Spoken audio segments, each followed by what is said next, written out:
Maybe this goes back to my geeky 13-year-old self when I was watching Star Trek on hot summer days, but I'm often inspired by breakthroughs in astronomy, medicine, and math. And recently I heard Dr. Mae Jemison being interviewed by Tom Ashbrook on Point, and Dr. Jemison was the first African-American woman in outer space. And she's now leading a project that is aiming to make interstellar spaceflight a reality by 2112. And that is pretty audacious. And when you listen to her, you can hear that she believes she can make it happen, or at least get the great beginnings of it happening. She's starting out with $500,000 and a team of smart people, and each day they go to work knowing what they're aiming for, even though it's highly unlikely that any of them will ever see the fulfillment of their dreams. So this got me to thinking, what would be the frontiers of democracy equivalent of interstellar spaceflight? What would be the aims of a 100-year Starship democracy project? And I want to acknowledge up front that I am going to talk mainly from the U.S. perspective because that's the aspiring democracy I spend most of my time working in, but I also acknowledge that this is a global project. And I also want to acknowledge, but this will go without saying, that I'm sharing my perspectives and everybody in this room is going to have a different idea of what the 100-year project should be. And so I'm offering this as a conversation starter. So first, when I think about audacious and doable aims, I think of the critical task of transforming the color line. In 1903, the same year that people were being rounded up here in Chinatown, W.E.B. Du Bois said, "The problem of the 20th century is the problem of the color line." When he said that, I'm pretty sure that he hoped that it would not continue to be one of the critical problems of the 21st century as it is today. Race and ethnicity remain leading predictors of educational attainment, health, income, wealth accumulation, and as we've seen at this conference, civic opportunity and civic empowerment. So over the years, I've heard a lot of people say, this is just human nature. We can't change it. We'll always be afraid of the unknown. Stop tilting at windmills. But this misses the point. Fear is, of course, part of human psychology, and it is a factor in racial bigotry. But the larger, more complex problem that we need to address is that we have collectively created systems and structures that embody and perpetuate inequity. By the 22nd century, our narrative can be this. We took the time to understand how to get to this place in our structures and what their impact was. We systematically dismantled those structures. And in the process, we honored all people and we made our democracy more equitable and inclusive. And as we did this, we opened other doors and surmounted barriers based on class, gender, sexual orientation, and ability. The second audacious and doable aim we can reach by 2112 is to put private power in its proper place. This has always been a tough and difficult challenge in our democracy, and it's become more complex in the past 100 years because global finance and capitalism have evolved more quickly than have our governing structures.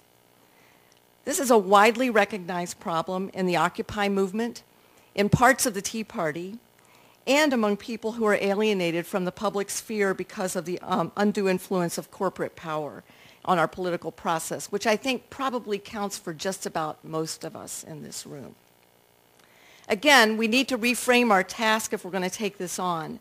We divert our attention and energy when we demonize corporate power.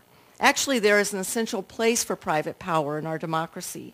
We need to find ways to hold it accountable while not creating a government that is unaccountable or unfathomable because of bureaucracy.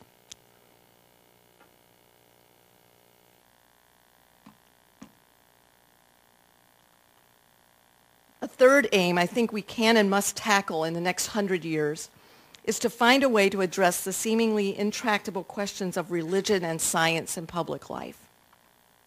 This one is near and dear to my heart because of the important role that religion played in shaping my public self. Some of you know that I was raised in a fundamentalist Christian household and identified as a fundamentalist Christian until my early 20s. Some of the more difficult aspects of my early years in the church led directly to my core beliefs in inclusion and voice. And at the same time, I have the church to thank for some of my earliest experiences in civic engagement and racial justice. So I know from my own personal experiences that are ongoing how hard it's going to be to take this aim on. Not only does it touch on personal questions of identity, but we are being influenced today by powerful forces that have a stake in separating us from each other and that have a stake in having us demonize each other. Now, we in this room know that it's possible to frame and facilitate good public conversations on issues where there are deep moral disagreement and where there are strong religious beliefs and scientific evidence has a place. But it is going to be an immense challenge for us to shift the larger societal discourse. There is a lot riding on our collective ability to do this. Progress on poverty, disease, environmental protection, war and peace, and a myriad of life and death issues that have public dimensions.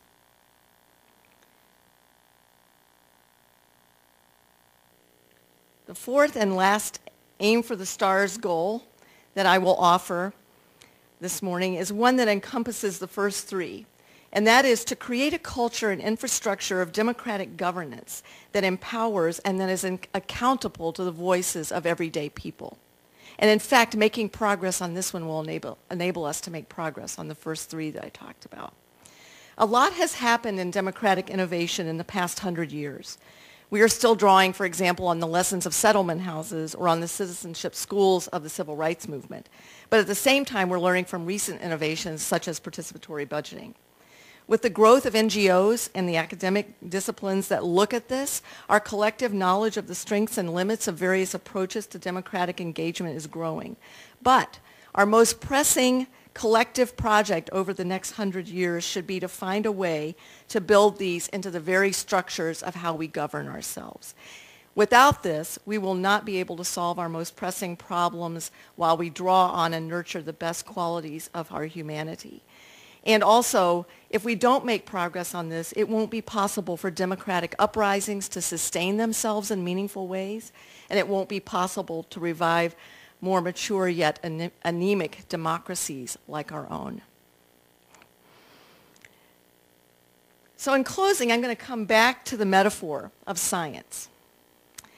And I thought of this when Eric was speaking, because we all know that social and political change isn't like a machine. It isn't rocket science. It's actually harder.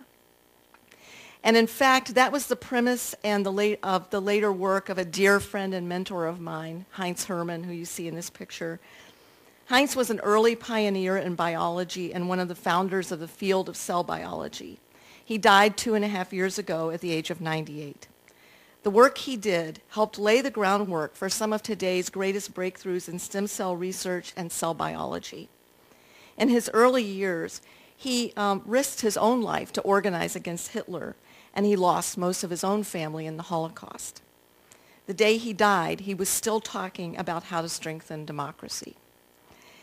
In his very last book, Conceptual Continuity from Biology to Sociopolitics, Heinz contended that biology, in its great complexity, was actually the closest scientific approximation to understanding the working of social and political systems. So it's no surprise he himself was a great gardener. He believed that deliberative democracy offered the greatest hope of creating and sustaining political change that took into account the complexity of people and social structures while also honoring human rights.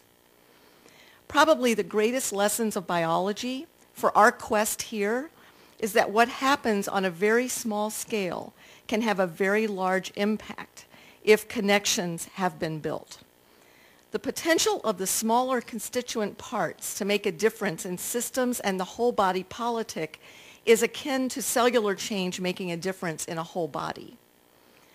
This is where personal agency intersects with institutions, structures, networks, movements, and governance.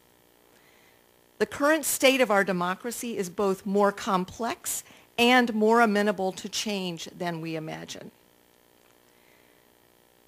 So I'm going to go back to the stars for my last remark. Mae Jemison called the 100-Year Starship Project, quote, an inclusive, audacious journey to transform life here on Earth and beyond.